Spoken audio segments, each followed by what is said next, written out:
Salut, bienvenue dans AZ. De 1961 à 1989, une frontière de barbelés traverse toute l'Europe. C'est le rideau de fer. Il sépare l'Est, sous l'influence de l'Union soviétique, des pays de l'Ouest, alliés des États-Unis. L'Europe est divisée en deux blocs économiques et politiques opposés. En Allemagne de l'Est, un mur coupe la ville de Berlin en deux parties. De chaque côté du rideau de fer et du mur de Berlin, ils rêvent tous de se retrouver. Il faudra 28 ans pour que le rideau de fer s'ouvre en Hongrie et que 2 mois plus tard, le mur tombe enfin. Pour le 20e anniversaire de la chute du mur de Berlin, je vous propose de découvrir une partie de cette histoire. Allez, c'est parti! R comme rideau de fer.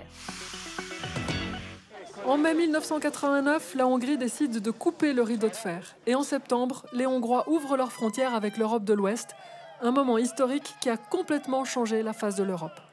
À l'époque, Janina avait 25 ans. Elle habitait à Berlin-Est, chez ses parents. Elle a tout essayé pour passer à l'Ouest. Diese Flucht fand dann im Prinzip mit 50 Autos statt, organisiert wie eine Massenschnitzeljagd. Der Übergangspunkt der Flucht wurde eigentlich im Vorfeld überhaupt nicht bekannt gegeben. Es wurde eigentlich immer nur der Ort bekannt gegeben, wo der nächste Treffpunkt war. Der letzte Treffpunkt war dann Czorna. Von diesem Ort aus wurde dann Kolonne gefahren.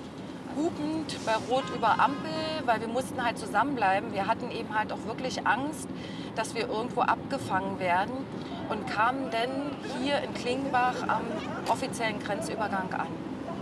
Und von da an ist dann im Prinzip die Flucht, Gott sei Dank, glücklich geendet. Comme le mur de Berlin était infranchissable, elle a tenté sa chance du côté du rideau de fer. Et c'est finalement à la frontière entre l'Autriche et la Hongrie que son rêve se réalise en août 89. Un pique-nique est organisé entre voisins autrichiens, hongrois et allemands.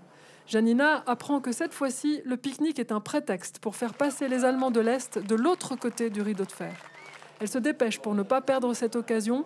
À la frontière, son groupe laissera finalement les voitures pour continuer à pied. Les allers-retours secrets entre la Hongrie et l'Allemagne de l'Ouest se multiplient. Des dizaines de milliers de jeunes se précipitent de l'autre côté du rideau.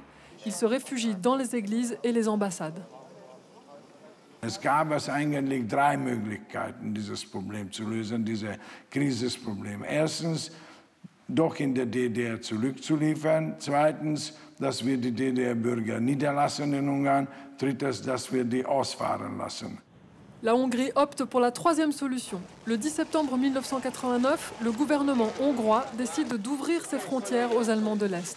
Tout simplement parce qu'en 1989, l'Union soviétique est affaiblie. Elle traverse une crise économique et politique profonde. Le pouvoir soviétique ne peut plus exercer un contrôle aussi fort sur la région. Ils seront des milliers à en profiter pour fuir. Le mur de Berlin ne sert donc plus à rien. Il tombe 2 mois plus tard, en novembre. Et puis, c'est l'effet domino. Les gouvernements communistes tombent les uns après les autres, l'Allemagne de l'Est, puis la Tchécoslovaquie, la Roumanie et la Bulgarie.